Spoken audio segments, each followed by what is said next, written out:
बिहार में बीपीएससी 17वीं परीक्षा को दोबारा कराने की मांग को लेकर अनशन कर रहे प्रशांत किशोर की तबीयत बिगड़ गई है। लेकिन इसी बीच पूर्णिया सांसद पप्पू यादव ने मंगलवार को राजभवन में नए राज्यपाल आरिफ मोहम्मद खान से मुलाकात के बाद बिहार बंद करने का ऐलान किया। उन्होंने 12 जनवरी को बिहार बंद का जो है ऐलान किया और सभी राजनीतिक दलों से समर्थन की अपील की। सांसद पप्पू यादव ने तेजस्वी यादव से अनुरोध किया कि वो मामले का नेतृत्व करे और छात्रों को न्याय दिलाए। राज्यपाल से पप्पू यादव मिले। दरअसल पप्पू यादव ने मंगलवार आज सुबह राजभवन पहुंचे और गवर्नर से मुलाकात की। उन्होंने बीपीएससी परीक्षा में हुई कथित गड़बड़ियों के बारे में विस्तार से बताया। राज्यपाल को सौंपे गए ज्ञापन में परीक्षा में अनियमितता के कई बिंदुओं का जिक्र किया था। पप्पू यादव ने बताया कि छात्र काफी परेशान हैं और उन्हें न्याय तो मिलना ही चाहिए। राज्यपाल ने मामले में उचित कार्रवाई का आश्वासन दिया उनको। राज्यपाल आरिफ मोहम्मद से मुलाकात के बाद पप्पू यादव ने पत्रकारों से बातचीत, वो वीडियो आपको दिखाएंगे, बयान आपको सुनाएंगे। उसके पहले बता दें, बातचीत में 12 जनवरी को बिहार बंद करने की घोषणा की। उन्होंने कहा कि बीपीएससी अभ्यर्थियों के समर्थन में 12 जनवरी को बिहार बंद रहेगा। उन्होंने सभी राजनीतिक दलों से इस बंद में सहयोग की अपील की। वहीं राजद नेता और नेता प्रतिपक्ष तेजस्वी यादव से उन्होंने आग्रह किया कि वे आगे आकर छात्रों के लिए आवाज उठाएं। सांसद पप्पू यादव ने कहा कि अगर बीपीएससी अभ्यर्थियों के समर्थन में 12 जनवरी को बिहार बंद का नेतृत्व तेजस्वी यादव करते हैं तो वो उनके साथ चलने को तैयार है। बीपीएससी में धांधली की शिकायत पहले भी आई है। कई मामलों में पुलिस ने कार्रवाई की और अब 17वीं बीपीएससी का पूरा मामला जो है वह अनियमितता से भरा है। इसके लिए वे तेजस्वी यादव से अपील किए कि वो साथ आए और छात्रों का नेतृत्व करें। हम लोग उनके साथ खड़े हैं। पप्पू यादव का ट्वीट भी आपकी स्क्रीन पर चल रहा होगा। पप्पू यादव ट्वीट भी किए हैं। उसके बाद बताया कि कार्रवाई का राज्यपाल ने बीपीएससी मामले में उचित कार्रवाई का आश्वासन किया। अगर बीपीएससी अभ्यर्थियों के समर्थन में 12 जनवरी को बिहार बंद का नेतृत्व तेजस्वी यादव करते हैं तो हम उनके साथ चलने को तैयार है। राजभवन के बाहर संवाददाताओं से बात करते हुए सांसद पप्पू यादव ने प्रशांत किशोर पर हमला बोला। पहले भी बोलते रहे हैं, इस बार भी हमला बोला और कहा कि कुछ लोग मुद्दे से भटककर अपने राजनीतिक लाभ के लिए इसे इस्तेमाल कर रहे हैं। पप्पू यादव ने प्रशांत किशोर के आमरण अनशन को गलत बताया और कहा कि जिस तरीके से अभ्यर्थियों के आंदोलन में कूद पड़े और उनका राजनीतिक रंग देने की कोशिश की है वो पूरी तरीके से गलत है। इतना ही नहीं, पप्पू यादव का ट्वीट आपको पढ़ के बताते हैं। पप्पू यादव का ट्वीट आपको पढ़कर बताएंगे। पप्पू यादव ट्वीट करते हैं, बिहार के नए राज्यपाल मोहम्मद से मिलकर बीपीएससी की परीक्षा रद्द का पुनः परीक्षा कराने, पूरी अनियमितता की जांच कराने का आग्रह किया। जल्द छात्र हित में फैसला नहीं लेगी तो सरकार विवश हो। हम लोग 12 जनवरी युवा दिवस पर बिहार बंद करेंगे। इसके साथ विवेकानंद जी के शब्दों में लक्ष्य प्राप्ति तक नहीं रुकेंगे। पप्पू यादव ने ट्वीट में दावा कर दिया है कि लक्ष्य जब तक नहीं पाले तब तक नहीं रुकेंगे। ट्वीट आपने भी देखा, बयान आप सुनिए पप्पू यादव का। क्या लगता है कमेंट करके बताइए। बहुत बहुत कि ये जांच का विषय है। साल भर में जो परीक्षा पेपर लीक आउट हुआ है, प्रश्न पत्र जो भी, सारे डिटेल हमने दिए हैं कि उसकी पूरी जांच हो। दूसरा, बीपीएससी का जो नया एग्जामिनेशन हुआ उसमें भी जो क्वेश्चनायर थे वो बहुत ही बिल्कुल सीधा दिख रहा था कि आपने जो शंका थी वही बनी हुई रही और उसी तरह के क्वेश्चन को आपने लिया। बीपीएससी के पूरे प्रकरण की जांच, उन्होंने आश्वासन दिया कि हम जांच करवाएंगे और जो लोग भी इसमें इन्वॉल्व हैं उसकी संपत्ति की भी जांच। इसमें यह भी मैंने कहा कि सिपाही घोटाले में संजीव की पत्नी का फोटो किसके किसके साथ है, क्या कारण है, कौन कौन नेता हैं जिसके साथ बैठ के वो मजे ले रहे हैं, जो कोई अपने को कहते हैं कि मैं बड़ा आदमी हूँ, बड़ा नेता हूँ।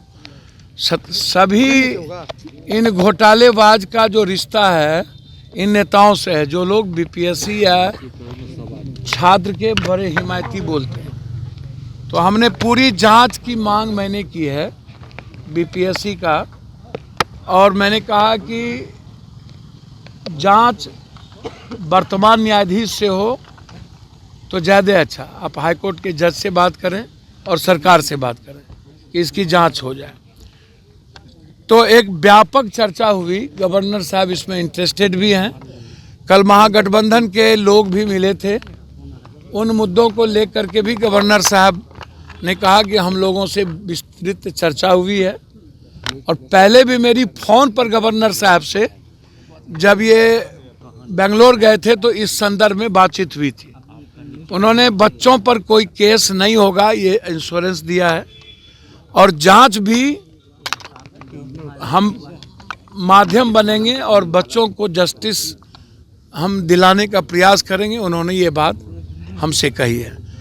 अब आपको कुछ पूछना हो तो हमसे आप पूछ सकते हैं। प्रशांत किशोर को लेकर के अब देखिए, एक बात सुनिए, मेरी बात समझिए। मैं ऐसे कोई चर्चा नहीं करना चाहूँगा। मेरा सिर्फ इतना ही है कि एक व्यक्ति ने पॉलिटिकलाइज करने की कोशिश की और अपना पॉलिटिकल माइलेज लेने का प्रयास किया। बीपीएससी के मुद्दों को उन्होंने गायब कर दिया, खत्म कर दिया। बीपीएससी के बच्चों की उम्मीद को खत्म कर दिया, सपनों को। उन्हें राजनीतिकरण नहीं करनी चाहिए थी, ये बिल्कुल गलत था। अनडेमोक्रेटिक जो कानून इजाज़त नहीं देती है सिर्फ मीडिया माइलेज लेने के लिए, जबकि उनको कहीं 300 कहीं 400 व्यूअर्स मिला है, 800। आप अपना अपना चैनल देख लीजिएगा कितना माइलेज मिला है उनको। तो वो गलत फहमी के शिकार हैं, तो मैं कुछ नहीं कह सकता हूँ।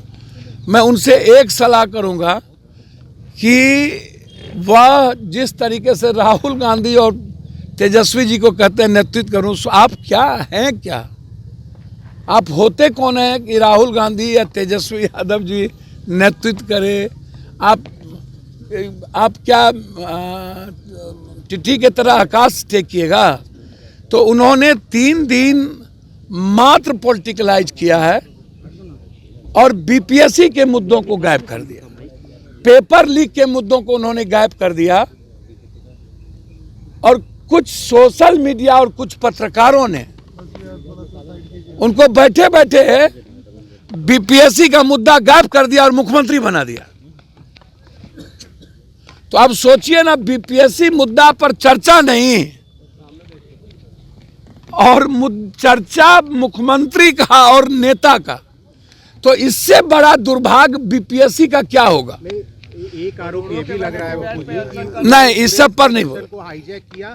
कल प्रशांत किशोर से पूछा गया, उन्होंने कहा भैया मेरी बात सुनिए ना, उठाए तो गांधी मेरी बात सुनिए ना। इनके और हम कुछ नहीं कहेंगे।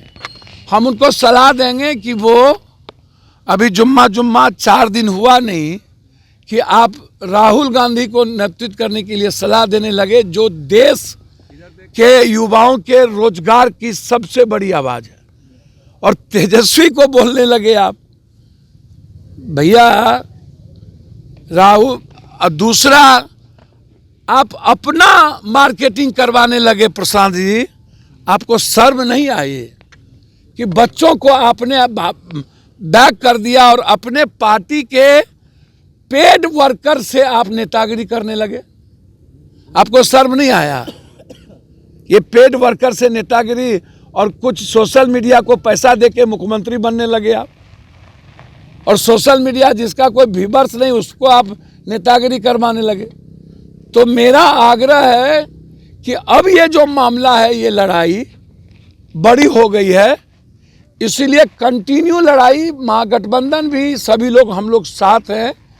12 तारीख को बिहार बंद करने का हमने निर्णय लिया। पप्पू यादव जी 12 तारीख को भी न्योता दिया हर की भैया हम अब हमरो न्योता देन हूँ उनको। 16 दिन के बाद जो आदमी लगातार हर पेपर लीक आउट के मुद्दे पर लड़ रहा हो, और मुझे कोई मतलब ही नहीं है ऐसी राजनीति से। जब कोरोना और बाढ़ से राजनीति का कोई औचित्य पप्पू यादव का नहीं है, तो ये तो बच्चे से इन मुद्दों को लेके, नीट्स के मुद्दों को लेके हम लड़े हैं। तो मैं उनको सलाह दूंगा कि बच्चों को लड़ने दीजिए, नेतागिरी अपनी बंद कर दीजिए, अपनी मार्केटिंग बंद कर दीजिए और पैसे के बदौलत मुख्यमंत्री का सपना देखना बंद कर दीजिए।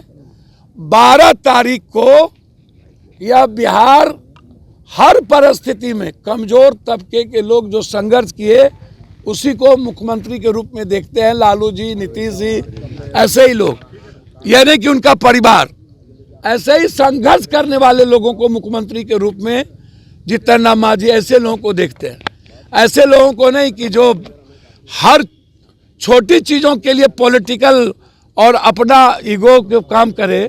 इसलिए 12 तारीख को बिहार बंद करने का, 12 जनवरी, हम सबसे अपील किए हैं कि आप सब लोग 12 तारीख को, उस दिन स्कूल कॉलेज नहीं है, मैं आग्रह करूंगा बच्चे को देखते हुए मैंने ये बंद किया है ताकि बिहार की आम जनता हमें सपोर्ट करे और देश समझे कि बीपीएससी का हर कीमत पर क्वेश्चन जो लीक आउट हुआ है, 4 लाख बच्चों को मैं न्याय दिला पाऊं। 12 तारीख को बिहार बंद होगा।